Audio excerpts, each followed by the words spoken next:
We often think leadership requires an official title, right? A fancy corner office, or maybe a microphone on a massive stage. But honestly, in this explainer, we're going to completely shatter that myth. We're looking at the core frameworks that help you discover the everyday leader that is already inside of you. Whether you're managing a household, doing community work, or just trying to organize a messy group project, leadership isn't some exclusive VIP club you have to be invited to. It's a tangible, real-world skill set you can start building today. So let's dive right in. Okay, here's our quick roadmap for today. We'll be hitting 5 sections: redefining the everyday leader, the leadership traits inventory, servant versus transformational leadership, your leadership SWOT analysis, and finally, taking action as a leader.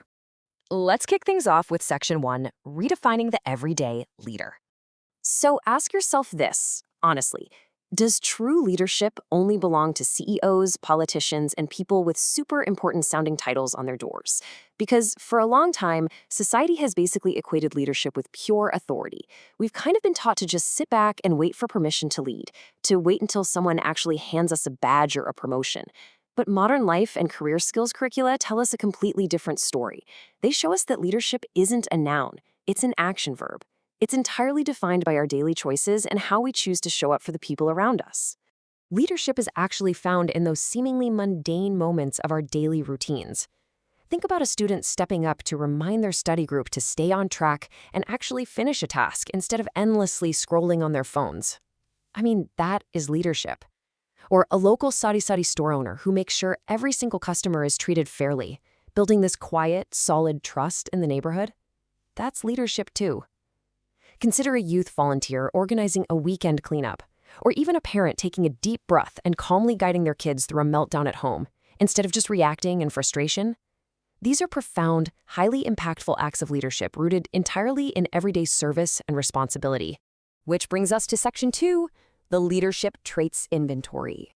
Let's start with the absolute bedrock, integrity. This means telling the truth and doing what's right, even when literally no one is watching. It's not about putting on a performance for an audience or curating some flawless image on social media or just trying to get a gold star from your boss. It's all about your internal compass. Because doing the right thing is usually the harder choice, right? It's the less convenient path. But having integrity means your actions align perfectly with your values, whether you're going to get caught or rewarded. It's that quiet, invisible foundation that every ounce of trust is built upon. Another absolutely crucial pillar is empathy. Because honestly, you simply can't lead people if you don't genuinely care about them. Empathy is that ability to truly understand and internalize the feelings and the needs of others. It's what lets a leader step out of their own ego and connect on a very real human level. When you practice empathy, you're not just, fixing problems. You're validating the experiences of your team, your family, or your community. Without it, leadership pretty much just devolves into being bossy or manipulative. True influence always has to be earned through genuine connection. Now, those core traits are backed up by a broader toolkit. We've got responsibility and accountability, meaning you fully own your tasks, and crucially, you own the outcomes, even the messy failures. Clear communication is about sharing your brilliant ideas, sure, but it's also about listening just as intensely so everyone feels heard. Then there's decisiveness, which is just the courage to make a choice after weighing the options, while confidence gives you the momentum to actually act on it. Toss in patience, cooperation, and problem solving, and you've got the whole shebang, a complete, well-rounded toolkit.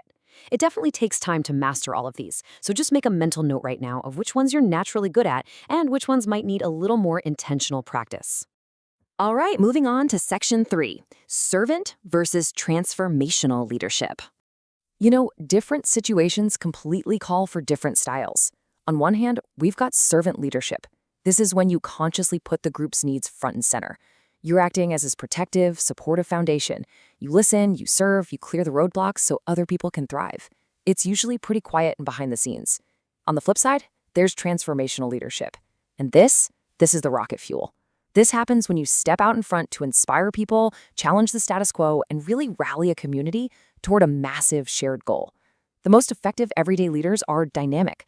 They know exactly when to be that quiet foundation and when they need to be the spark that ignites change. That takes us to Section 4, your leadership SWOT analysis. So we're going to borrow a classic business strategy tool, the SWOT analysis, which stands for strengths, weaknesses, opportunities, and threats. And we're going to use it to map out your own personal leadership journey.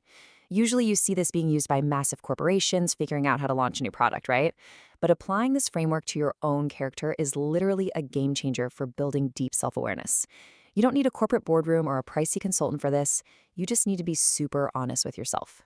It's a pretty straightforward grid. First, list out your strengths. Maybe you're naturally super organized and responsible. Awesome. Then, hit your weaknesses. Maybe speaking up in a crowded room totally terrifies you. Opportunities are those everyday activities in your life right now that let you practice, like joining a local volunteer group or even just managing a chaotic family project. But pay really close attention to the threats. In personal leadership, threats aren't like outside competitors trying to ruin your business. They are internal barriers.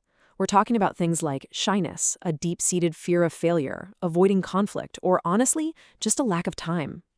Actually, acknowledging these internal threats is step one to building a real strategy to crush them.